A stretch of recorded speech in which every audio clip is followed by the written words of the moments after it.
everybody. So today we're going to do a Lone Star quilt.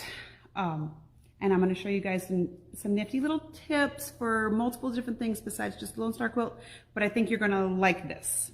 It's not that hard. It's just a whole lot of bias. So, you know. And here's the problem with bias. I know I talk about the dangers of bias all the time. When you make a Lone Star quilt, everything's on the bias, which means when you bring it to me to long arm it, the center always looks like a bra. Because all the stretching all sort of gravitates toward the middle and all stays right there, and it's like a temporal vortex. It has nowhere else to go, and so it all goes to the middle, and then you have this nice C cup in the center of your quilt. I'm going to show you how to make that look really good.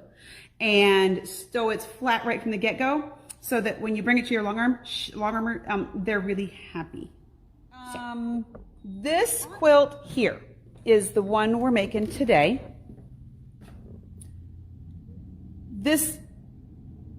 So here's where the bra usually happens. Because all of these diamonds are on like, not just bias, but like super bias, because it's on like the sideways bias, which means it's extra stretchy. And then it gets all really wonky and weird. And what happens is when you then go and sew these diamonds together, all of the fullness pushes to the center, and then this is where you have your bra. Okay? We don't want that. The other thing I love about doing this technique is there's no Y seams. So even though we are making, you know, smaller diamonds into bigger diamonds, so like here is your diamond, this shape right here is your diamond. There's no Y seams putting them together here. I would rather have a root canal than do a Y seam. I mean, I can, but I don't like it, and I really don't want to teach it. So we're just not gonna. So what we're gonna do is we're gonna show you how to make one of these diamonds. The pattern that comes with this makes this part really easily. Now, you know I'm always talking about how block walk rulers, you make things just slightly oversized and then trim them down. That's how this is too. Everything is just a little oversized, and then when you trim it down, it is all straight and even. So when you put these sides together, you're going to sew a triangle here and a triangle here. So now what you have is this long diamond. And these are going to be too big, and so then you're going to square them all up at once. Okay? So you're going to make this shape from here to here 8 times. Then you're just going to sew these two together. So now you have a square. And then you're going to sew these 2 squares together. So now you have a rectangle. You're going to have 2 of those. And so then you're going to sew those 2 together, and you're going to have a big old square. All right? Like I said, borders is going to be a video in a couple of weeks. How to get your borders on nice and straight so that they lay flat. We talk about color a lot because I love putting colors together. I'm going to show you a secret. So I've talked before about buying the dress and then the shoes. This quilt is a perfect example of buying the quilt and then the shoes. So I picked out this fabric, which is a batik that's just this fabric reminds me of like rainbow sherbet, which is my favorite ice cream. So the background on this is a dark purple, but then you've got orange sherbet and lime sherbet and lemon sherbet, and they're all mixed in here. So what I did was I took this fabric, grabbed the bolt, and walked around with it. And then I pulled this green in from here. And then I pulled this orange in for here. And the teal for here. And then I didn't want to go as dark on the purple because it was kind of intense. So I found a purple teal batik that kind of tied these in together. And so what you have is, even though I wouldn't probably put those colors together by themselves, they all work because now the dress makes the shoes and the purse and the earrings and the belt all match. Okay? And then after I got all of this done, I decided that I was going to take this, because this ring right here kind of really popped out. And so I made that my inner border. And then the tips of the star really kind of popped because of the orange. And so that's what I did for the binding. So now that that part's done, I'm going to show you how to put these together. So what we're going to show is these. If you've never used a Quilt Smart product, this stuff makes you look good. So this is making a 30-inch Lone Star quilt, which is the quilt I just showed you. See, here she is. Inside this package is stabilizers that make that one quilt. If you want to make that quilt and then make it bigger, I'm going to show you how to do that after the fact. But inside here is 8 of these triangles, because that's what you need to make the center. So this stuff is a little like lightweight interfacing, not stabilizer, but interfacing. So the one side is printed on and the other side is bumpy. If you flip this over and it now says start, you're good to go. If you can't read it, it's upside down. Ask me how I learned that. So what we're going to do is we have 4 colors. See, so here's 1, 2, 3, 4. What we're going to do is we're going to make this row right here. All right. So I have similar colors, but they're not quite the same. So I'm going to sit at the ironing board when we get started, but I wanted you to be able to read this. So make sure you can read the words before you start. If it's upside down, then you can't. Okay. So here's a couple of tricks. There are dotted lines and there are solid lines. You want these pieces, the size of the pieces you need to cut are in the pattern. You're going to take your first piece and you're going to line it up with this dotted line here. Your dotted lines are your cut lines and your solid lines are the lines you're going to sew on. So you want to make sure that you cover the lines that you sew on, but you also want to have a seam allowance. Okay. So we want our piece of fabric to fit right between this dotted line and this dotted line. But we also don't want it to hang over too far because we want to make sure we have all the fabric in the right place. So we're going to take our piece and we're going to put it right there on that corner of start. First part done. You don't have to do the pinning. I find that it helps because I don't like to get something set up and then pick it up and move it and take it to my machine because it's probably going to be backward. Now, here is the hardest part about this. Honest to God, this is the hardest part to remember. You're going to have reference marks on here. So here's your start. There's a circle here and there's an arrow here for every piece that you're going to attach. Now this is foundation piecing, which means you're going to put the fabric on one side and you're going to flip it over and you're going to sew it on the other side. So we're going to line up our corner. Then I want to take my second piece of fabric. I want to line the point of my fabric up with that little circle right there. So when you put this down, you should be able to see half of that circle. So you're going to line that up with the circle, but you also want to make sure that it's lined up with the arrow.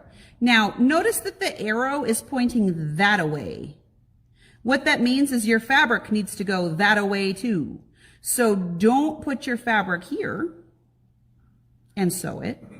That's not going to work because what's going to happen? We're going to sew from here to here, and when you flip it over, it's not going to be the effect you want. So you lay your fabric down toward the arrow. So you're going to line the corner up here and you're going to line this up directly along with the arrow. I put 1 pin in just because I'm going to pick this up and take it to the sewing machine. Okay. So now, since we're foundation piecing and everything's upside down and backward, my fabric is this side. My sewing line is this side. I've got my needle set in the center and I'm using a foot that has a line in the middle. The reason that I like the line in the middle is I can put my foot down and line up the line in the foot with the line I'm about to sew. And then I can just follow the line. If you're not sewing like Mario Andretti, you can sew over the pin. If you got a lead foot, don't sew over the pin. Okay, we're going to sew right to that dot and we're going to take it out. All right, now here is another little hot tip. this stuff is fusible. I don't want to get the fuse, sorry Steve. I don't want to get the fuse on my iron because I like my iron and I want my iron to stay not sticky. So what I do is I pull the pin out. I'm going to pull these two pieces back. So you are going to have some goose poop on this one. I'm going to pick this up and trim it about 1/4 inch.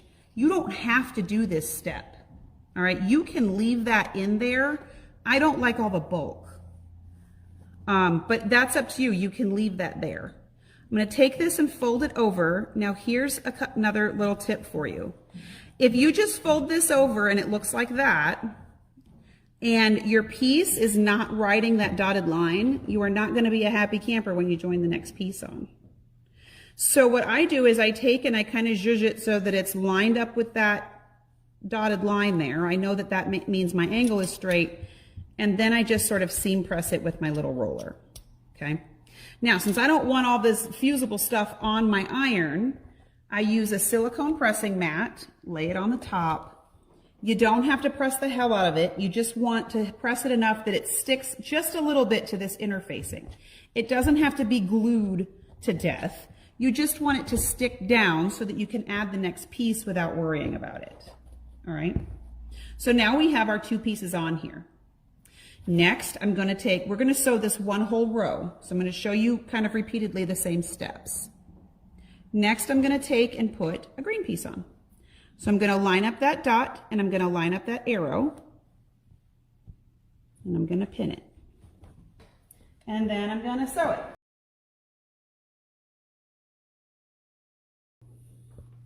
So now we fused this one down, remember? So we're going to pull it away just a little bit. Don't yank on it. This stuff is not, you don't want to rip your foundation, but you can pull this away so you can trim it. Now, like I said, you can leave that in there if you want to. I just don't want all the thickness. And we're going to do the same thing. We're going to line this up with the dot because I don't want it to be wonky. I'm just going to give it a light press. And the reason I give it the light press with the roller before the iron is because I don't want it to wiggle away from that dotted line in the movement of all of this stuff, okay? You don't have to iron the whole thing. You just want to get that one piece that you just added to stick down, okay? And next we're going to take our next piece, line up the dot, line up the arrow, and pin it. All right, so now we've done all 4. Easy peasy, right? Even I can do it.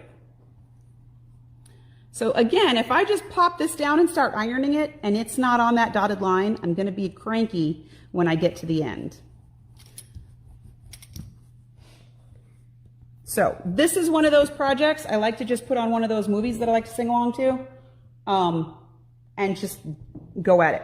The other thing that I typically will do if I do this project is I will do this row all at the same time. So I'll have all 8 pieces and I'll do this step. And then I'll press them all. And then I'll do this step, and then I'll press them all. And I'll show you why. I'll show you where it gets weirded out. Because in order to make that star shape, you're not going to start over with the same color here. You want to alternate this. So you want to take color number 2, in this case, color number 2. Whatever color is here is what you want to start your next row with. Because that's what's going to create these diamonds. So when you start row 3, you'll start with whatever color is second here. First one of these I ripped apart. Ask me what I did. I just threw it away and started over because I had done all 8. Here's another thing too. I take that back. I would make one whole diamond first, then go and make the other 7 because then you're going to make sure that this one is correct. Because I didn't have to throw all of my 8 away, I just had to replace this one. So I'm going to sew this and I'm going to press it open. So now we have row 1 and we have row 2. Here's where the magic happens. When I take this and fold it in half, you see how that dotted line is right there? It's a little bit different than the outside dotted line. I'm going to fold this in half and I want to have this dot right on the top. Now, this side doesn't have fusible on it, so I don't have to worry about pressing it, but I do want to get that dotted line right on the top here. So I'll take and fold it together and just give it a little press. Make sure that your iron is staying on this part, that it's not over here, okay? Now, you see that solid line there? That's your stitching line. So we're gonna take that to the machine. And I will, when I do this, I'll get the whole diamond done and then I'll just stack them up and sew them all. But you wanna sew right along that line. I'm telling you, this goes together so fast and it just looks good. All right, so now when we take this apart, we're going to take it out of the machine, and when we open it up, look at how pretty your diamonds are. So now you have all this bias that's stabilized, everything is happy, and it just looks good, okay? So let's pretend we have made the whole diamond. I was hoping to have a whole diamond done before we started this, but who am I kidding? So we're going to press this one out. Now what happens, well, that's got a little booger in it. I'd probably take that apart if I had the time, but I don't right now. Actually, that might get sewn in, so it might be all right. So we're going to press that down. And look at how all your points are just perfect. Okay, I can't get a diamond to line up like that without ripping it out about 3 times any other way. You have this really sort of chunky fold here. If that bothers you, you can take your scissors or even a seam ripper and just rip through the stabilizer, because all that's really there is that interfacing. So what you're gonna, so then you can take this and you can press it open if you want to. If you're one of those people who doesn't like to have big, thick, chunky seams, you can then press it open. I don't really worry about it because I always press all my seams to one side. It's just an option, okay? So now, when we're done with all of this, you see how we have this shape now that's in the quilt? We're gonna take this diamond that's all gonna be finished out, and when you sew your seams together, see how now that cut line is a perfectly straight line? Before, it has these sort of little dog edges, but now it's a perfectly straight line. So when you get your diamond all done, you're gonna take it to your table, and you're just gonna take your rotary cutter and you're gonna line your ruler up with that thicker dotted line there. And you're just gonna trim it.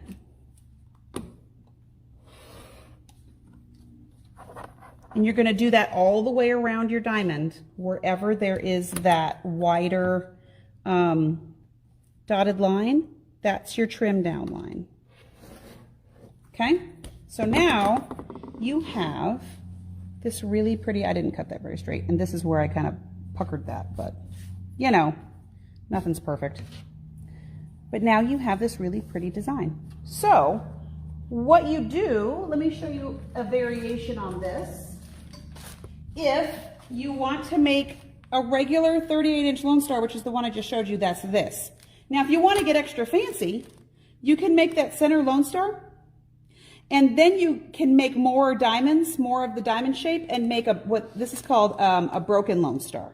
So the center of this is the same, but you keep making more diamonds and you make a secondary design around the outside. So this quilt, when it's done, makes 54 by 54. So you could keep going round and round and round and round and make it a king size if you wanted to. Or you could make the center and then add borders on. Okay, so that's how you do it. I really hope you guys are inspired to try this. If you don't want to make a whole quilt, pick up one of the little bag patterns, because those you can make with, mini charm packs or a charm pack that you have laying around you don't know what to do with. And the technique is similar. Squares are easier because you just line them up. You don't have to do the angle thingy. But I love the way these come out, and they come out so much easier and so much flatter. All right, have a good night. We'll see you Wednesday.